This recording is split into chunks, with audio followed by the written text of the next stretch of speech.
Magandang gabi po sa inyong lahat. Ito na naman tayo sa ating palabas Walang Tuligan. Ang aming pong palabas ay mapapanood tuwing walang kuryente. Maaari po magsitahimik ang lahat. Ang ating kapanamin ngayon ay si Ginang Mendez. Hi. Clarissa Mendez. Hello. Clarissa Mendez, ilang taong ka na ba?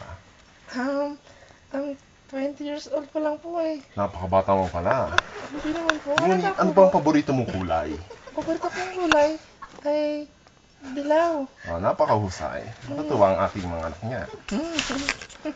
Iyan pa isang po lamang pasabi pa sa mga manonood natin. Nga pala, ang ating palabas po ay mapapanood tuwing maliban lamang po sa araw na Lunes, Martes, Miyerkules, Huwebes, Biyernes, Sabado, Linggo. Ito po ay mapapanood tuwing walang kuryente. Magandang gabi. Dito po nag-umpisa ang ating palabas. Magandang gabi. Ginang Mendez, ikaw po ba ay tiga saan? Taga Katapatan Village po ako. Malapit sa may tindahan ng manok, yung karne doon. Ang baho nga po eh. Ating pong pagkakwentuhan ngayon ay isang buhay-buhay na may kinalaman sa ating pag-ulad.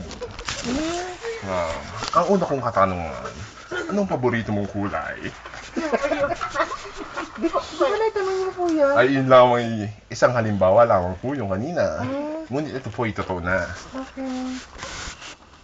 Ano pong, bilang unang katanungan, nabili ka ba ng bumbilya sa kanto? Marami pong gato dito eh. Kung saan ka nakatira, iha? Ito po sa tapat ng bilihan ng manok namin. Napakahusay naman kung gano'n.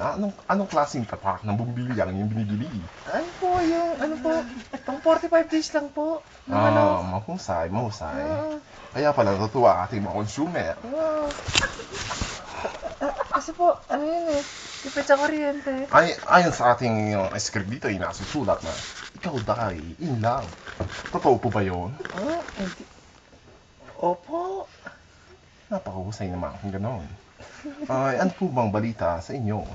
Ngayon po, Ano po? palagi po kami magkasama, kinakawin niya ako. Sino po ba? Sino ang tinutukoy mo yan? Sino? Ang gulat-gulat yan. Wala sa script yan. Sino yan? Maaari po bang sabihin ng pangalan sa entablado ito? Hindi po ba alam? Si Daddy CK? CK? CK. Sinong CK yan? Anong kanyang ipilido? Si Kulas Kulang-Kulang. Hindi yung kilala siya, di ba? Maaari po mga maputol. Ano pong paboritong kulay ni CK? Ang paborito pong kulay niya, kulay black. Napakahusay. Tayo bumili na ba kayo ng Jollibee? Opo. Tama, may bagong box na sa kanto. Jolly CK.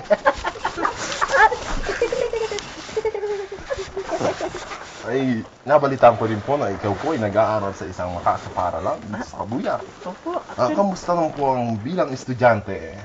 Mahal po ba ang gamot? Murang-mura lang po. Napakahusay naman ang gano'n. Ay, nabalitaan ko din po na ikaw ay may isang problema sa buhay-buhay natin. Ay, opo. Gawa na. May problema po dumating sa amin eh. Anong problema ito? Maaari bang ihayag? Opo. Napakalaki po. Ano ito? Maaari mong irap. Teka lang po.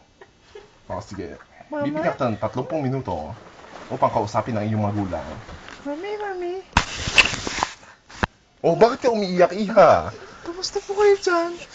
Iha! Kalmado ka lang. Teka, hindi ko mapigilan ang emotion ko. Mami. Ay, Roxanne pala. Sorry po, manang, sorry. Ay, sige, walang ano man yun. Ikakat na lang natin ito, maya. Ang ating nabalita na meron daw pong di umano'y datapat subalit. Ano po lang? Dito po nagtatapos. Maraming salamat po. Napakaganda po ng inyong mga sinabi sa ating talataan. Ito po ay mababasa din natin sa magazine na kung saan walang nakasulat. Maraming salamat din po. Maraming salamat. Ako'y hinahangaan. At ikaw din ay hinahangaan din. Mali pala. Ikaw pala ay hinahangaan ng ating mga manonood. Maraming salamat, Ginang Mendez. Sumalangit naman ang iyong kaluluwa. Salamat po.